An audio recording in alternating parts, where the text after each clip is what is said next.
Here to talk about that legislation is Senator Ernst, Republican of Iowa. Senator, thank you so much for your time. Let's get started with why you thought it was necessary to bring this bill forward. Well, I've been working on this bill with Senators Portman and Jones, and so it is a bipartisan bill. But we felt it was important that the president still have tools in order to negotiate. But we wanted to make sure when it came to 232 that it was actually used for national security purposes. And that's why we thought having the Department of Defense define what a national security issue is would be a good idea and still allow us to be able to use this method if at all necessary, but still maintain good trade relations with other countries. Okay, so this legislation would only apply to future deals, but we know that the Section 232 is in place on metals tariffs. What's being done on that front? Well, we do think that we will be able to resolve that issue with those past tariffs and trade deals. But as we move forward, we didn't want to make this retroactive. We want to state very clearly that moving forward, this will be how those threats will be defined by the Department of Defense. But again, looking back, we do think that with the 232s that exist out there, we think we'll be able to work through those in short order. Well, Senator, explain, if you would, how that's going to get worked through in this sense. You are from Iowa, I note, and it's been known that there's a fair amount of agriculture out in your state last time I checked.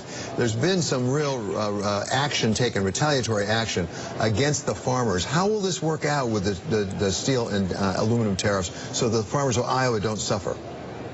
Well, we are currently using 232, for example, against Canada. So what we need to do is just make sure that we are working out through the new trade agreement. I know that Robert Lighthizer, our U.S. trade rep, is working very hard on those deals. And from what I've heard from a number of sources like Mr. Lighthizer, from Secretary Perdue, from others, the president and the vice president, that we are very close to having deals done with Mexico and Canada. So I think in the short term, we will work through that, and then knowing that in the future, if the president wants to use 232, it will be, hopefully if we can get this bill done in short order, that he will have to go through the Department of Defense to have that defined. Right now, we're hearing that the strategy right now on trade negotiations with NAFTA counterparts could be deal with Mexico first and then with Canada. Would this be more helpful in getting a breakthrough on those auto rules? Do you believe that this is the right way to go? I think we are headed in the right direction. I think the president is doing what he believes is right, and I support him in that. We do want really good trade deals. But of course, as was stated earlier, David, with all of our agricultural products in Iowa, we are caught in the crosshairs right now. So if we can get a deal done with Mexico very soon and Canada following shortly after, that would be very helpful for everyone involved in these trade situations. So I would encourage the president, work for good trade deals, but let's get them done in short order. So, Senator, briefly, what about China, though? And with China, that is going to be a longer haul, and we know that. Now, China, we are not using 232 against. They have 301 actions and so forth. But we are talking more of intellectual property theft, reverse engineering of products from the United States done in China.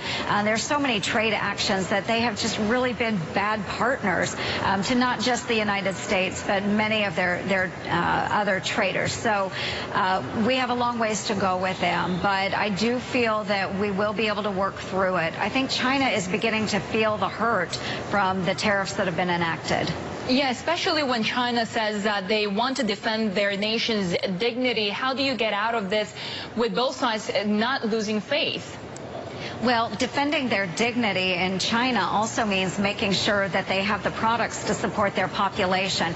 They have to feed their population, and they rely on other countries to do that. And so America can be a very strong and a very good trading partner to them, but they have to understand that we won't tolerate the theft of American property anymore, and that they need to be good trade partners, not just to us, but the greater trading partners from all around the world.